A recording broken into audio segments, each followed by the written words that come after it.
Hello guys, this video will cover the principles of creating high poly and low poly assets in Plasticity.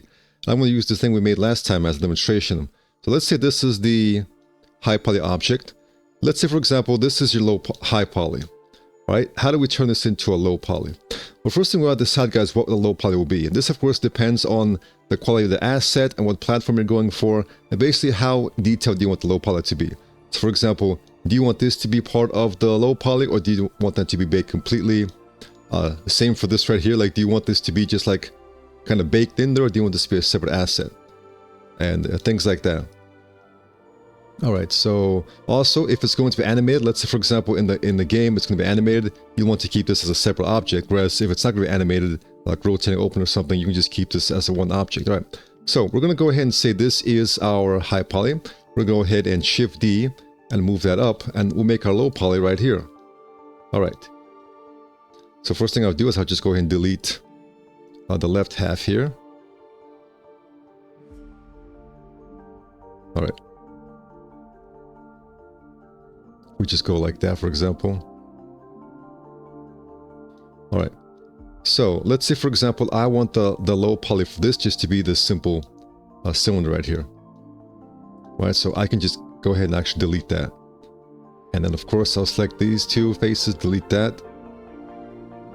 And let's say, for example, I select this face, I press Alt-J, that will detach that. I can then delete that, because you may not want that to be, if you do want this to be a button that you could press down, you can just have that. You don't need the bottom face there. All right. I'm going to remove all these things that I don't really need. Here, for example, if you want that knob there, you can go ahead and, for example, delete that to make it a simpler low poly. Or you can go ahead and keep that, depends.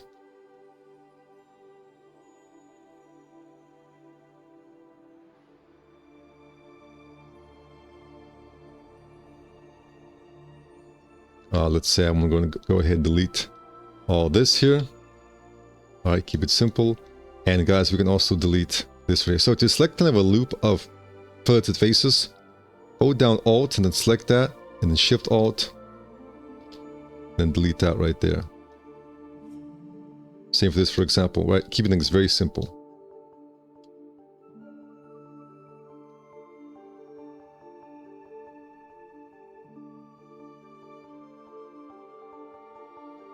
Alright, so for the most part, guys, you may have trouble sometimes in some rare situations, but for the most part, you can just delete all these little details here very simply.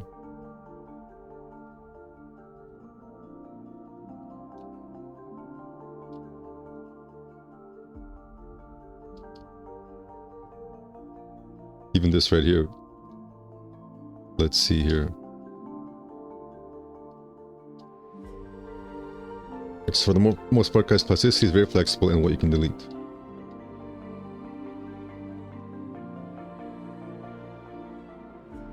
Alright, you may want to keep this, for example. You may want to have a little bit of a fillet here. Maybe like that. Maybe actually a little one right here. But as you guys can see, alright, we got that.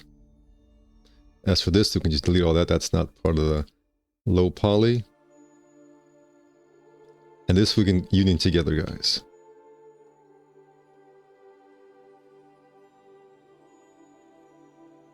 Alright, so now, guys, we pretty much have, let me go ahead, if you're going to have a mirror texture, you don't need to have this, you need to duplicate this, it can just be on the right side, you can just bake it and flip it. Alright, so this is pretty much, guys, going to be our high poly, and this will be our low poly. It's as simple as that. Now all we gotta do is have the right export settings. And by the way, guys, if you're gonna have this mirrored, you can of course also do that, and then once again detach this, right? Alt J, and then go ahead and just bake this down and just kind of mirror that, right? If you can do that. But I'm assuming here we're going to have a custom full texture for both sides. All right, guys. So all I gotta do now is export the right settings. So I'll select this, for example, and I'll go ahead into export. I'll select the folder and the name, and then we'll look at the settings. Alright, so the default settings here, guys, work very well for a low poly. Now we got quads, we got n-gons. Quads actually, guys, are pretty cool because they allow you to have, for the most part, a movie asset for subdivision. So people ask questions like, is this suitable for subdivision? You actually be surprised at how easily you can make things suitable. You obviously have to clean things up. This is, of course, a CAD program. Can't forget about that. But if you set to like quads or n-gons, it's actually easy just to go ahead and maybe inset, collect some vertices, subdivide, insert loops, or use open subdiv. All right.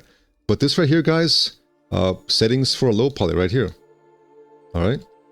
And then let's take a look at this as well.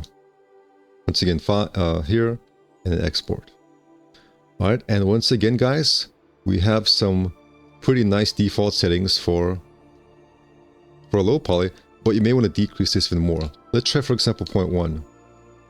All right, and what I'm seeing here, guys, is a very good low poly settings, just like, you know, a triangulated game asset. You can go with like 0.01. You know, lowest possible settings here. And as you can see, you get a perfectly suitable low poly mesh. All right, guys. Now for the high poly, we can go ahead and fillet this. Now, I always like to keep a backup of this because it'll be much difficult to work with this once it's all filleted up everywhere. But essentially, we're going to go ahead and fillet this everywhere, including places like this, for example.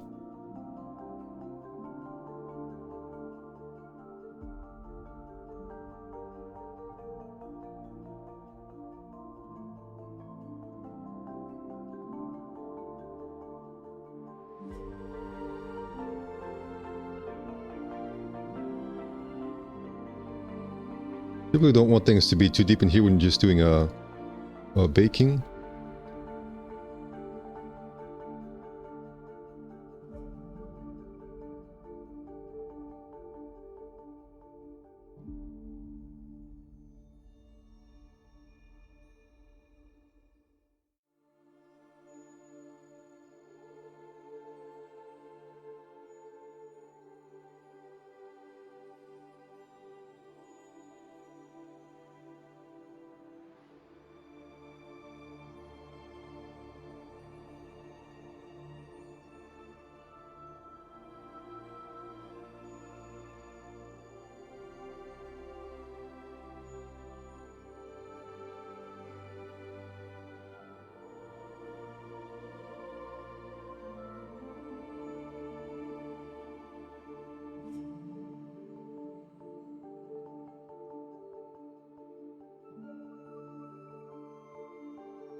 All right, guys, there we go.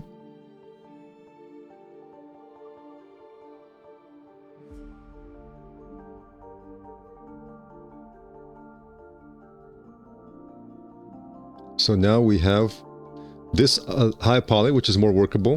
We have the low poly, and then we have the actual high poly that will export. All right, so for the high poly settings, let me show those as well. Let's increase the density, obviously. All right.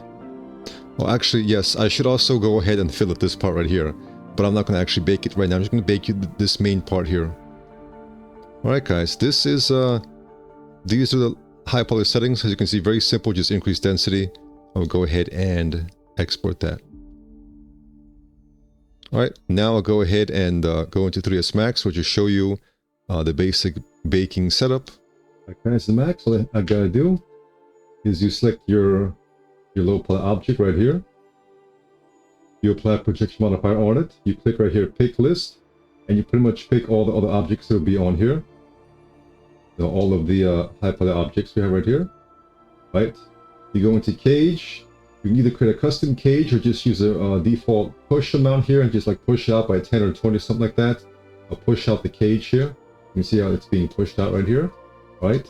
Then you go ahead into render, and then render to texture opens up this dialog box. You make sure that you're using projection mapping enabled. Projection, click on options, have a little bit of a global super sampler here, and I use Hammersley here. So just go right here, Hammersley. All right, scroll down here, you choose what kind of maps you want. I just chose diffuse and normals. All right, and I chose just a very low resolution, 512.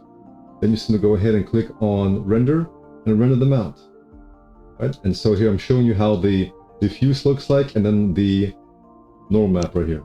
As you can see, I'm using low resolution, guys, but you can see it's all baked and it all works. But you would just use, 2K or 4K, whatever you want. There you go, guys. There is the normal map, and there is the diffuse map. And that's the baking process right there, guys. So, thank you for watching, and take care.